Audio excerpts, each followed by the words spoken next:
They thought I was weak. They thought the house was theirs, until the day I sold it and gave them 30 days to leave. My name is Margaret Wilson, and I am 67 years old. If you saw me walking down the street, you probably wouldn't notice anything unusual. Just another quiet, older woman carrying her grocery bag, moving a little slower than she used to. But behind that simple image is a life full of memories, some beautiful and some painful. For most of my life, I was never alone. I was married to my husband, Robert, for over 40 years. He wasn't a rich man, and we didn't live in a fancy neighborhood, but we built everything together, every wall, every room, every memory inside our home. That house wasn't just a building. It was our story. I still remember the day we moved in. The walls smelled fresh, the floors were still shining, and we stood in the middle of the living room, holding hands like teenagers. Robert smiled at me and said, "This is where we'll grow old together." And for a long time, we did. We raised our son, Daniel, in that house. I watched him take his first steps in the hallway. I helped him with homework at the kitchen table. I stayed up late when he was sick, sitting beside his bed, praying he would feel better by morning. The house held everything, every birthday, every Christmas, every argument and every laugh. It was home, but life doesn't stay the same forever. 5 years ago, Robert passed away. It was sudden. A heart attack. No warning. One moment he was sitting in his chair, watching his favorite TV show, and the next moment, he was gone. I still remember the silence that followed, the kind of silence that feels heavy, like it's pressing down on your chest. The house, once so full of life, suddenly felt too big, too empty. For the first time in decades, I was alone. At first, I tried to stay strong. I kept everything the same. I didn't move his chair. I didn't change the way things were arranged. It felt like if I kept the house the same, somehow, a part of him would still be there, and in a way, he was. But loneliness is a strange thing. It doesn't hit you all at once. It creeps in slowly. Quiet mornings become long days. Evenings stretch into endless nights. You start talking to yourself just to hear a voice. That's when Daniel started visiting more often. At first, I was grateful. He would come by after work, sit with me, ask if I needed anything. Sometimes he would bring groceries. Sometimes we would just watch TV together. It felt nice, like maybe I wasn't as alone as I thought. Then one evening, he came over with his wife, Jessica. Jessica was different. She was younger, confident, and always very sure of herself. The kind of person who walks into a room and immediately takes control without even trying. At first, I tried to like her. She smiled a lot, but something about it felt rehearsed. Like she was playing a role instead of being genuine. Still, she was my son's wife. So I welcomed her. That night, we had dinner together. I cooked Daniel's favorite meal, roast chicken with mashed potatoes. Jessica barely touched her food, saying she was watching her calories. I didn't think much of it at the time. After dinner, Daniel cleared his throat. "Mom," he said, "we wanted to talk to you about something." I looked at him, a little concerned. "What is it?" He hesitated, glancing at Jessica. She gave him a small nod, as if encouraging him. "Well," he continued, "Jessica and I were thinking, maybe we could move in here with you." I blinked in surprise. "Move in?" Jessica jumped in quickly. "It would be better for everyone," she said smoothly. "You wouldn't be alone anymore, and we could help take care of the house. It's a big place for just one person."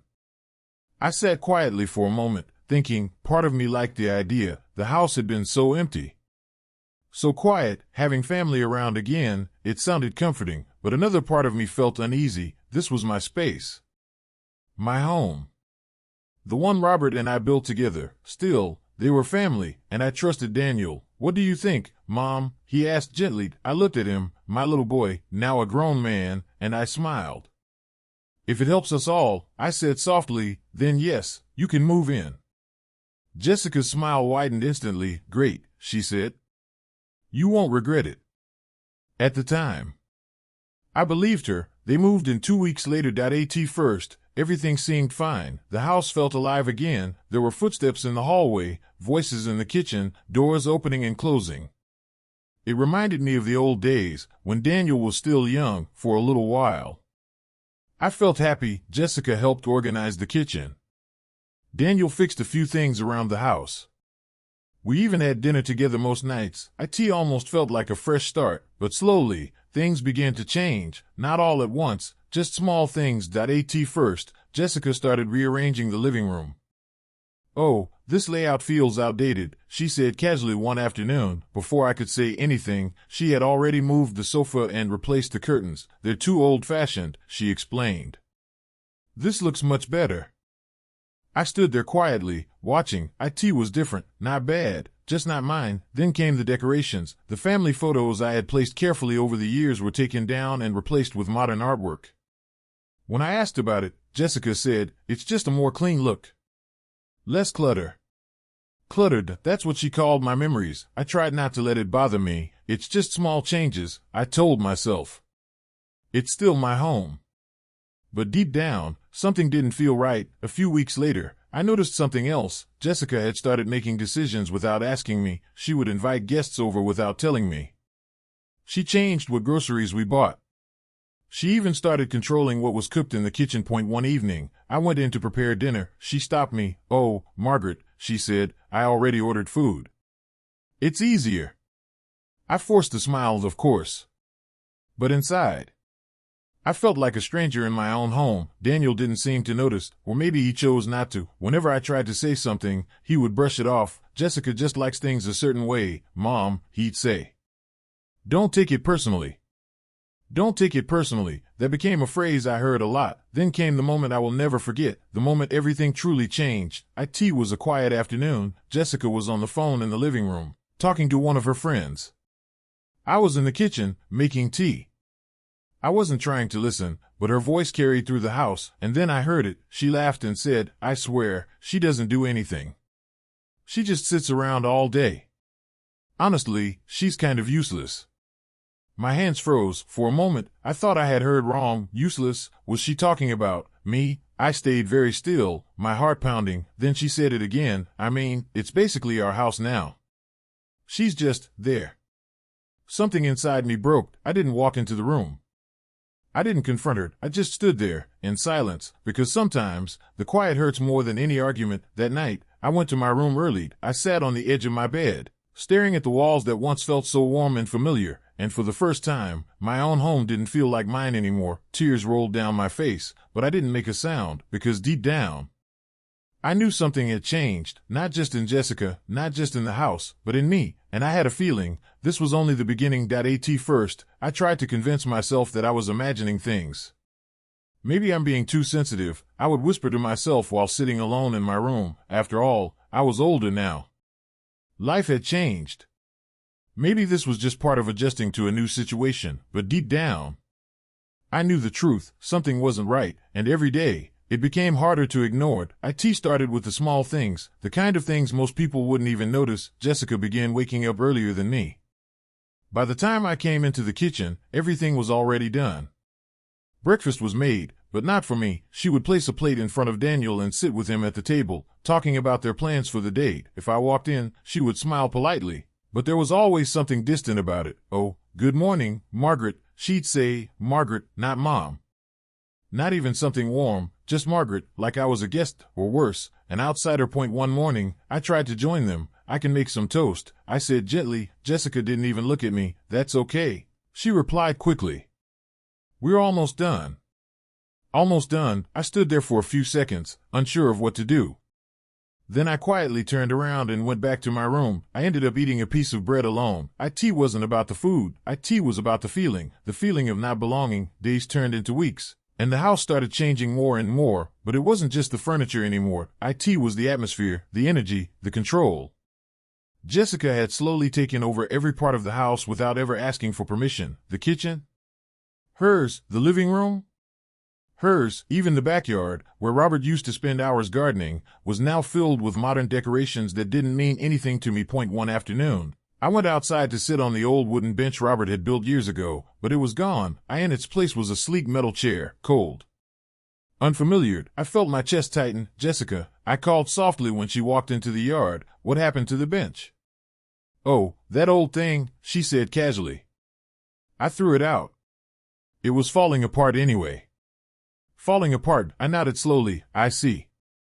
But what I wanted to say was, that old thing was built by my husband with his own hands. That old thing held years of memories. That old thing mattered. But I didn't say any of it because I was starting to realize something. My voice didn't matter anymore. Daniel, my son, the boy I had raised with so much love, he was changing too.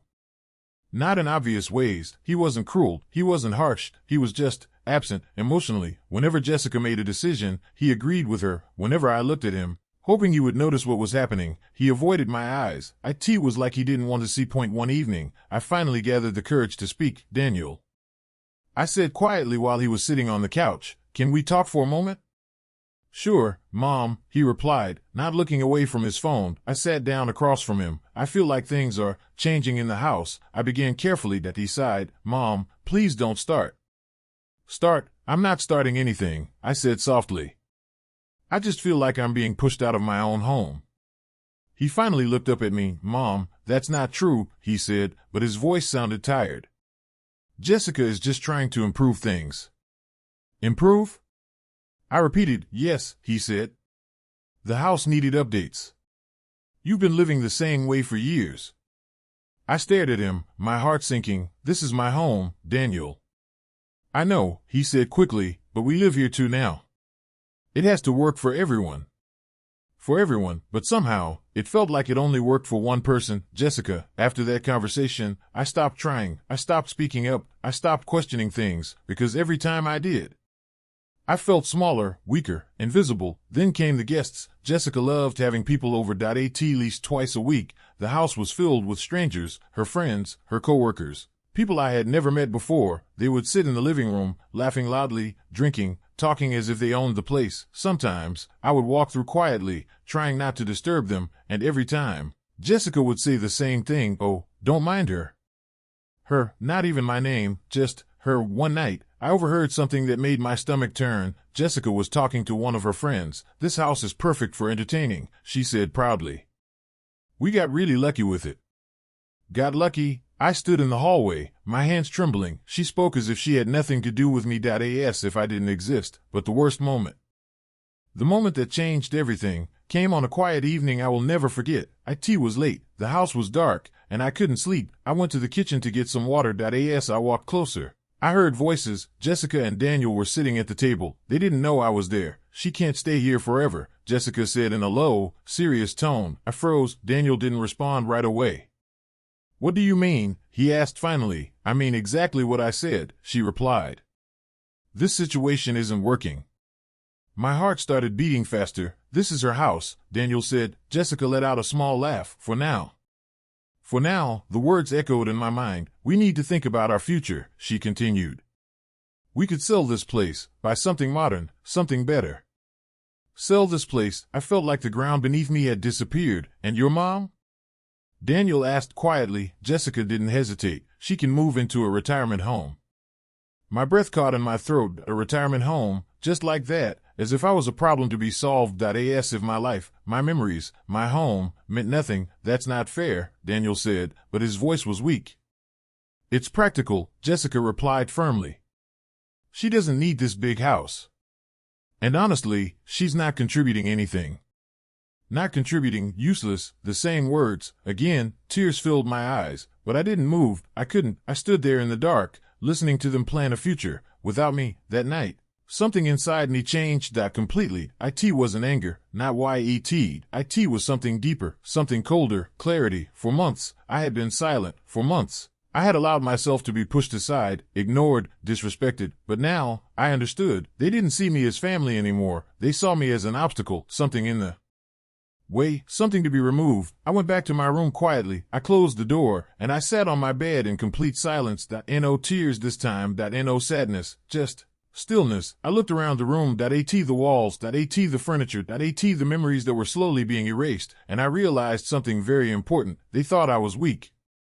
They thought I had no control. They thought this house would eventually become theirs. But they were wrong, very wrong, because there was one thing they didn't understand. Everything was still in my name. I lay down and stared at the ceiling, and for the first time in months, I didn't feel helpless. I felt focused. A quiet thought formed in my mind, clear, sharp, dangerous. If they want to take everything from me, then I will take everything from them first.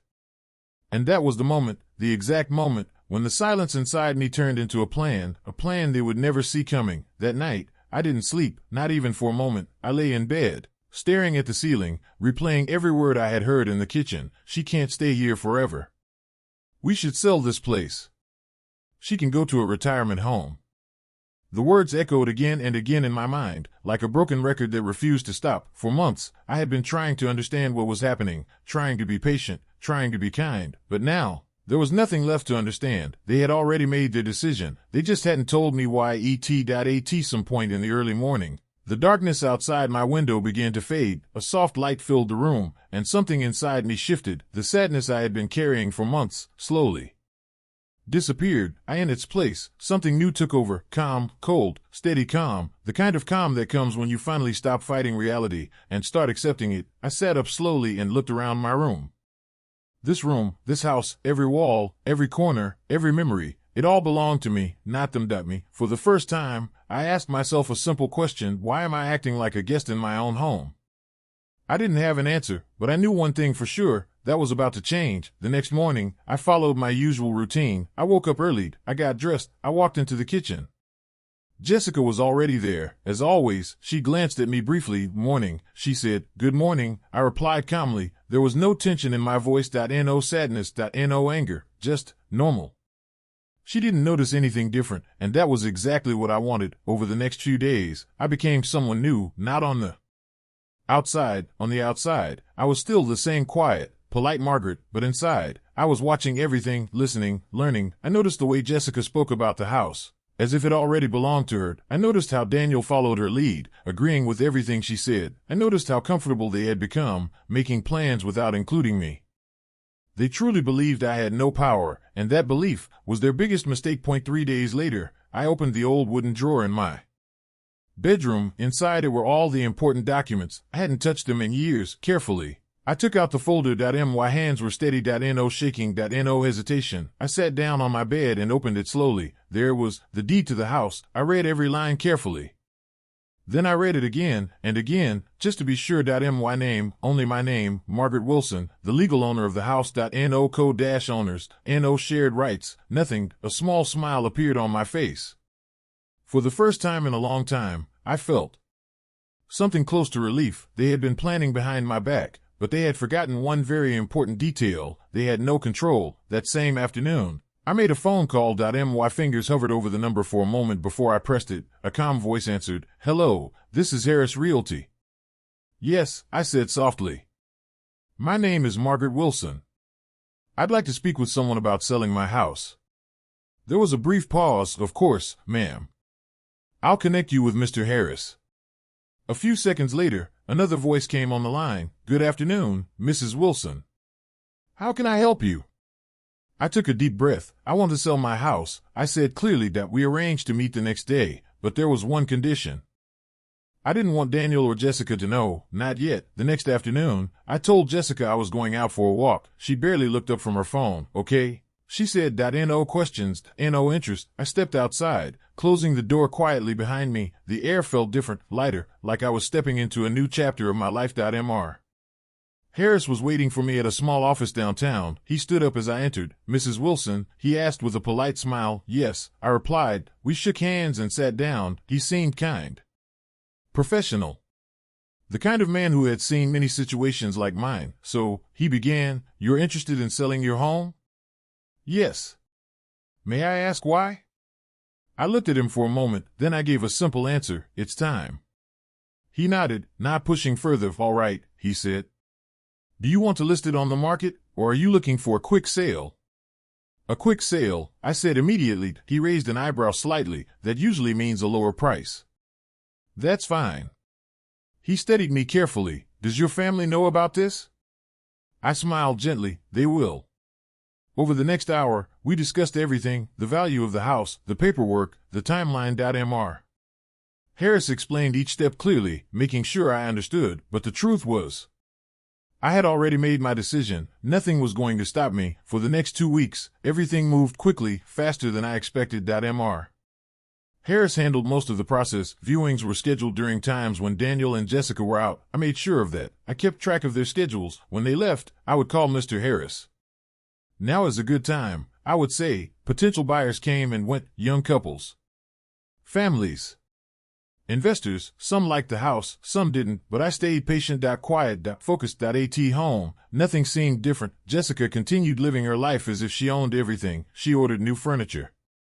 She talked about future renovations. One evening, I overheard her telling a friend, "We're thinking of redoing the entire kitchen." I almost laughed. Redoing the kitchen, in a house that wouldn't be hers in a matter of weeks. Then, one afternoon, I got the call. "Mrs. Wilson," Mr. Harris said, "we have an offer." My heart beat a little faster. "Tell me." "It's a young couple. They love the house. And they're willing to pay in cash." Cash, that meant speed. No delays. No complications. "When can they close?" I asked. "Within 10 days.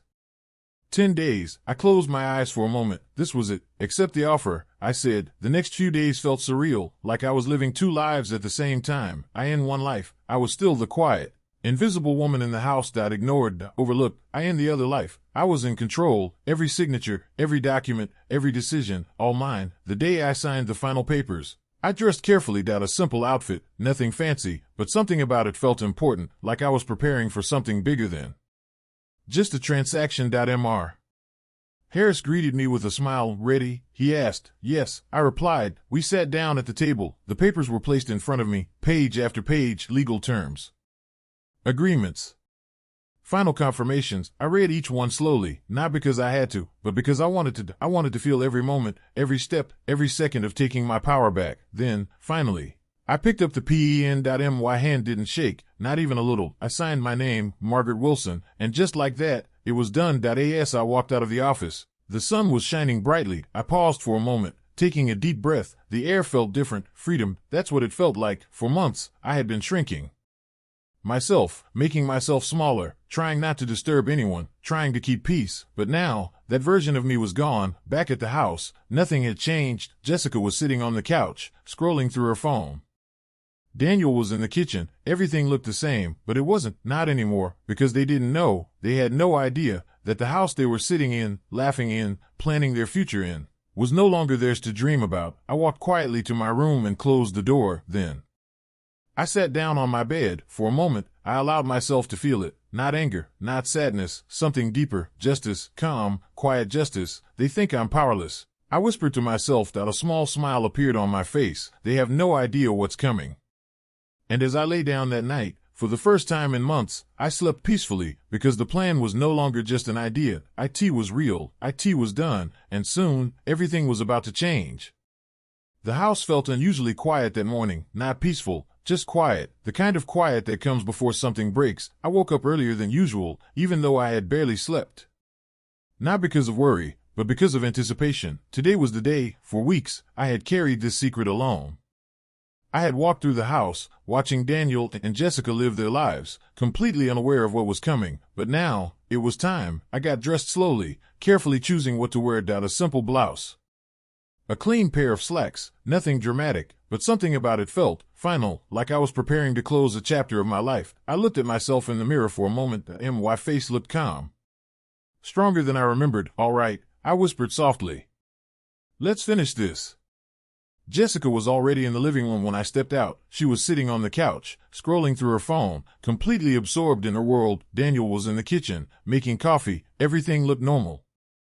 Almost too normal. I walked toward the living room and stood there quietly for a moment. "Jessica," I said. She didn't look up right away. She responded, still focused on her screen. "Can you and Daniel come sit down for a moment? I need to talk to both of you." Something in my voice must have caught her attention. She looked up, slightly annoyed. "What is it?" "It's important." She sighed. "Daniel," she called out, "your mom wants to talk." "Your mom?" Not even a hint of respect in her tone. Daniel walked in, holding his coffee mug. "What's going on?" he asked. I gestured toward the chairs. "Please sit." They both sat down, exchanging a quick glance. Jessica crossed her arms. "Okay," she said. "What's this about?" I didn't answer immediately. Instead, I walked to the table and picked up a folder, the same folder I had kept hidden for weeks. My hands were steady, completely steady. I walked back and placed the folder on the table in front of them. "This," I said calmly, "is something you need to see." Jessica frowned. "What is it?" "Open it."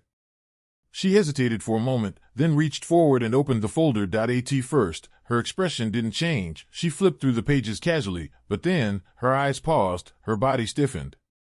And the color slowly drained from her face. "What is this?" she asked, her voice suddenly tight. Daniel leaned closer, looking over her shoulder. As he read the document, his expression changed to confusion.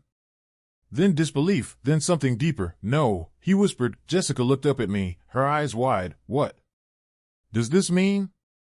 I met her gaze calmly. "It means," I said, "that I sold the house."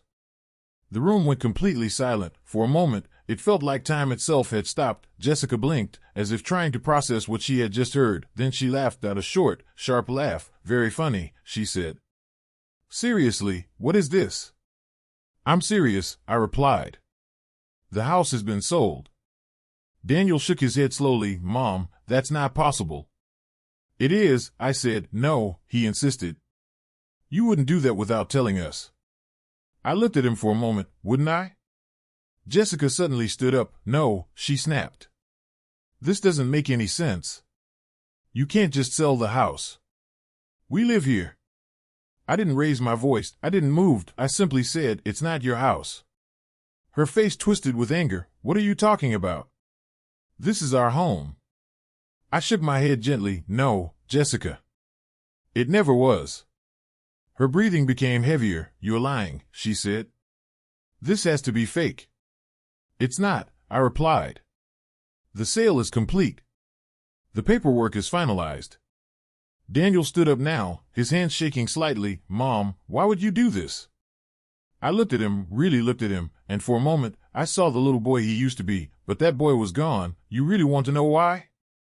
I asked quietly. Neither of them spoke. So I continued, "For months, I have been living in this house as if I don't belong here."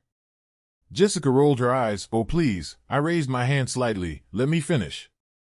She went silent. "You changed everything," I said. "The furniture. The kitchen. The way things are done." "That's not a crime," she muttered. "No," I said. "But treating me like I don't matter is something else." Daniel looked down at the floor. "Mom, we never—" "Yes, you did," I interrupted gently. "Maybe not with your words, but with your actions." I turned my gaze to Jessica. "And you," I said calmly. She crossed her arms again. "What about me?" "I heard what you said," I replied. Her expression shifted slightly. "What are you talking about?" "The phone call," I said. "When you told your friend I was useless." Silence. Her eyes flickered. "Just for a second, that was enough." "And the night in the kitchen," I continued. Daniel looked up quickly. "What night?" I didn't take my eyes off Jessica. "The night you said I should be sent to a retirement home." Daniel's face turned pale. "Jessica, is that true?" She hesitated. "It's not what it sounds like." "It's exactly what it sounds like," I said. The room felt heavy, thick with tension. "You were planning to sell my house," I continued. "Without even asking me." "That's not," Jessica started. "So I made sure," I said calmly, "that I sold it first." Jessica let out a frustrated scream. "This is insane," she shouted. "You've lost your mind." "No," I said quietly. "For the first time in months. I found it." Daniel ran his hands through his hair. "Mom, where are we supposed to go?" I looked at him, and for a moment, I felt a small ache in my chest, but I pushed it aside. "That's not my responsibility anymore," I said. Jessica stared at me in disbelief. "You can't just throw us out like this." "I'm not throwing you out," I replied calmly. "The new owners are moving in. You have 30 days. 30 days, she repeated. "Yes." She started pacing around the room, her anger growing. "This is unbelievable. After everything we've done for you," I almost smiled. "Everything you've done for me?" I repeated. She stopped. "Yes," she snapped. I tilted my head slightly. "Tell me, Jessica, what exactly have you done for me?" She opened her mouth, then closed it, because deep down, she knew. Daniel's voice was quieter now, almost broken. "Mom, please," he said. "There has to be another way." I shook my head slowly. "There isn't." For months, I had felt powerless, small, invisible, but now, everything had shifted. Jessica pointed at me, her voice shaking with rage. "You're going to regret this." I met her gaze without fear. "No," I said calmly. "I won't." The room fell silent again. No more shouting. No more arguments, because there was nothing left to say. The decision had been made. The papers had been signed.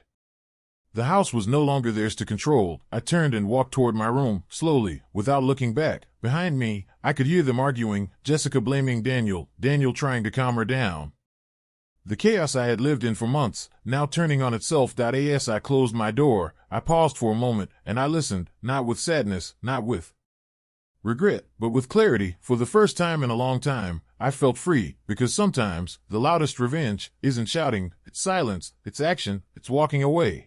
After you've already taken everything back, the house didn't feel the same anymore, not for them, and strangely, not even for me. After that day in the living room, everything changed overnight. The air became heavy.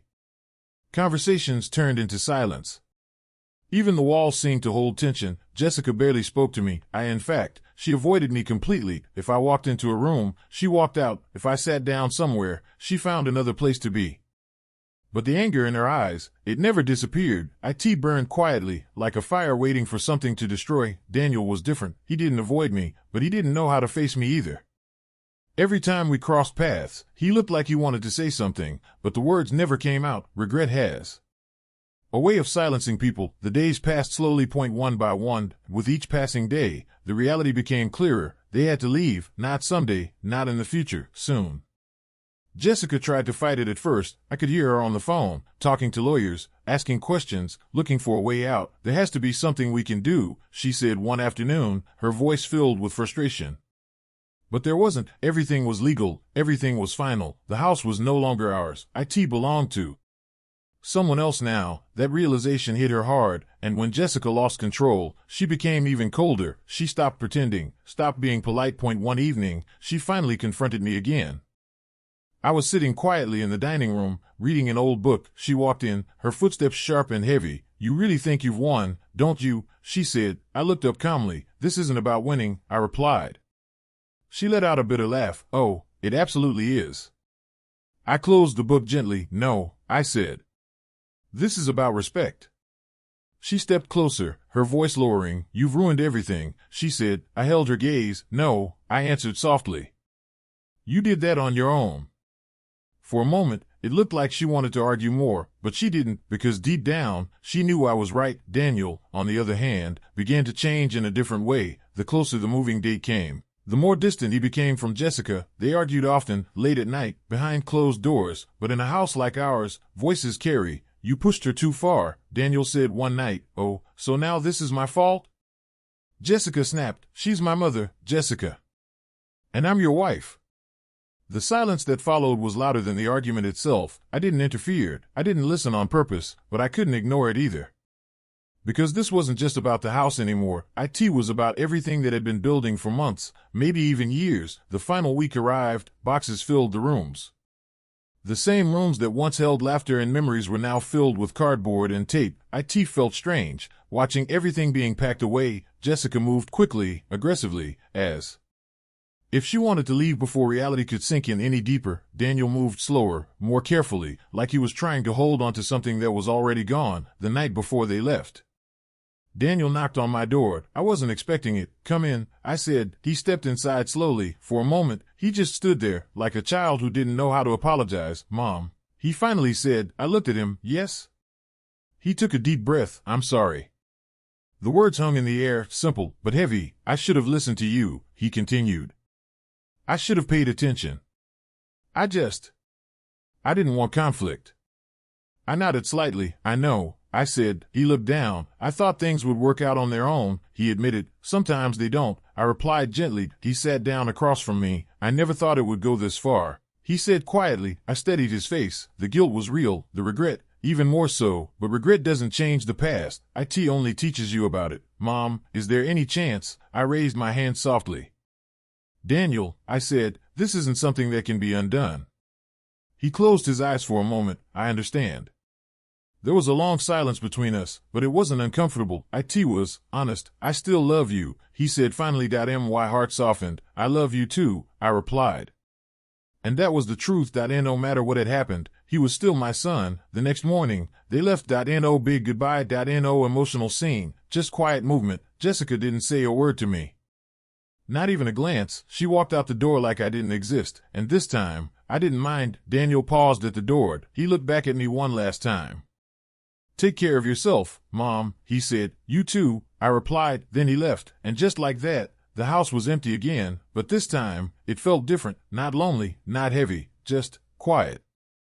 Peaceful. I walked slowly through each room, the living room, the kitchen, the hallway. Each step brought back memories, but instead of pain, I felt closure. That afternoon, I packed my own things, not much, just what I needed, because here's the truth, I hadn't just sold the house, I had already moved forward, weeks earlier. While everything was happening quietly behind the scenes, I had bought a new home, a small one, in a quiet town, far from the noise, far from the tension, a place where I could breathe again.